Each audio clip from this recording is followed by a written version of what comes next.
उत्तर प्रदेश के एक छोटे से कस्बे जैतापुर की सुबह कुछ अलग ही होती है।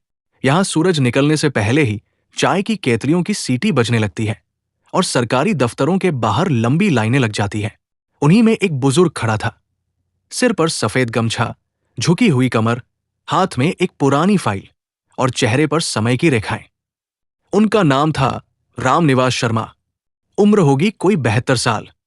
चाल में थकान थी, लेकिन इरादों में अब भी कोई दरार नहीं थी। सुबह 6 बजे से तहसील के बाहर खड़े थे। खाकी वर्दी पहने एक सिपाही ने उन्हें घूर कर देखा और ऊब कर बोला, अबे बाबा, इतनी सुबह क्यों आ गए? साहब तो 10 बजे आएंगे। रामनिवास ने धीरे से मुस्कुराकर जवाब दिया, बेटा, उम्र ने नींद ले ली है, अब सिर्फ उम्मीद बची है। लेकिन ये उम्मीद भी धीरे धीरे धूल से ढक रही थी।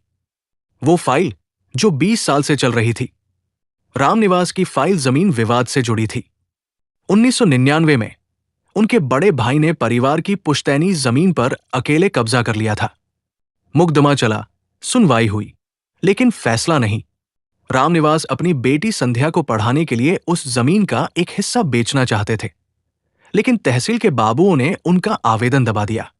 आज फिर वो इसी उम्मीद में आए थे कि शायद उनकी जमीन का म्यूटेशन हो जाए, लेकिन तहसील के बाबुओं की चाय खत्म ही नहीं हो रही थी। रामनिवास थक गए। तहसील से निराश होके वो थाने की ओर बढ़े। शायद कोई दरोगा उनकी बात सुन ले, शायद प्रशासन से कोई सहानुभूति मिल जाए। थाने के बाहर की सड़क कच्ची थी, धूल उड़ती थी और हर आने जाने वाला उनकी उपेक्षा से देखता था।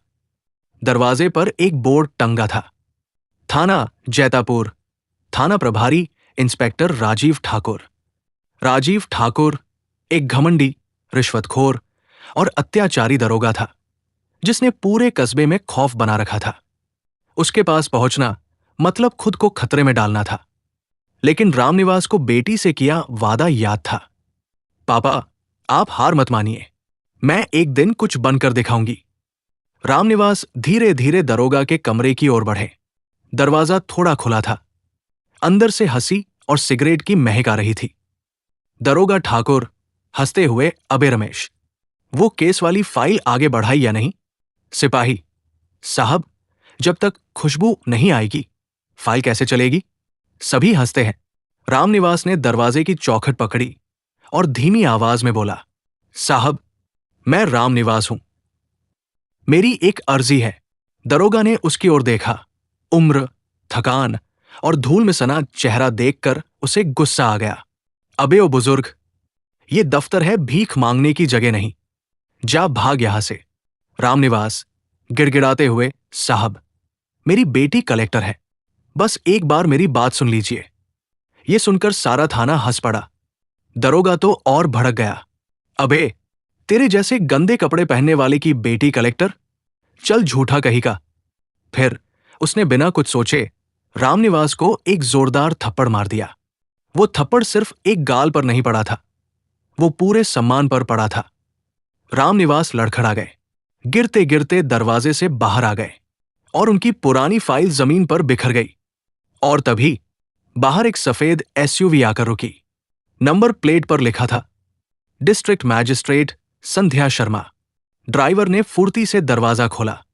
एक युवा महिला, तेज निगाहों वाली, नीले रंग की सरकारी साड़ी पहने, कंधे पर बैज लगाए, उतरी। उसकी आंखें किसी को तलाश रही थी। और तभी उसकी नजर गिरी फाइल और खून से सने एक बुजुर्ग पर पड़ी। वो दौड़ती हुई आई और घुटनों पर बैठ गई। पापा, ये दृश्य देखने लायक था। सारे सिपाही सन्न रह गए। दरोगा जो हंसी उड़ा रहा था, अब उसके चेहरे का रंग उड़ चुका था। संध्या, गुस्से और दर्द में, ये किसने किया? सिपाही, मैडम। दरोगा ठाकुर ने। संध्या उठी। उसका चेहरा अब सिर्फ एक बेटी का नहीं था, एक कलेक्टर का था। वो बिना किसी डर के अंदर गई। दरोगा ठाकुर आराम से कुर्सी पर बैठा था। अब तक न जानता था कि आफत आ गई है। संध्या सख्ती से, इंस्पेक्टर ठाकुर, अभी इसी वक्त खड़े हो जाइए। दरोगा, मैडम, आप यहां? संध्या, जिस बुजुर्ग को आपने थप्पड़ मारा है वो मेरे पिता है। पूरा थाना मौन। संध्या ने दरोगा को वही सस्पेंड कर दिया। और अपने पिता को उठाकर गाड़ी में बैठाया। फाइल उठाई, धूल झाड़ी और धीरे से बोली, पापा, अब आपकी बेटी सिर्फ बेटी नहीं रही, आपकी आवाज बन चुकी है। एसयूवी धीरे धीरे चल पड़ी, लेकिन जैतापुर के इतिहास में एक क्रांति की शुरुआत हो चुकी थी। इस भावनात्मक दृश्य के बीच पीछे ही एक व्यक्ति कांप रहा था, दरोगा राजीव ठाकुर। उसे नहीं पता था कि जिसका वो आज अपमान कराया था, वो खुद कलेक्टर की बेटी है। अगर ये सच है तो मेरा खेल खत्म। संध्या ने तुरंत एएसपी को बुलाया। एसपी साहब, इस आदमी की मेडिकल जांच हो और पता करें इनके साथ किसने मारपीट की।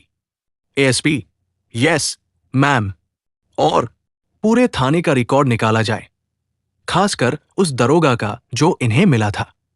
इतने में मीडिया पहुंच गई, कैमरे चलने लगे। एक न्यूज रिपोर्टर चिल्लाया, कलेक्टर की कार रुकी सड़क पर और सामने बैठे निकले उनके अपमानित पिता। डीएम संध्या शर्मा अपने पिता को गाड़ी में उठाकर ले गई। इंसाफ की गूंज शुरू। संध्या खुद एम्बुलेंस में बैठी और अपने पिता को अस्पताल लेकर गई। वहां खुद नर्स की तरह उनका ख्याल रखा, पानी पिलाया, कपड़े बदले, घावों पर दवा लगाई। राम निवास बोले, बिटिया, तू अब बहुत बड़ी बन गई है। नहीं पापा, अब मैं आपके साए में बड़ी हो रही हूं। अब मैं वही बेटी बनूंगी जो गांव में आपकी छाया में चलती थी। उधर दरोगा ठाकुर को नोटिस मिल चुका था। उसे तत्काल प्रभाव से लाइन हाजिर कर दिया गया।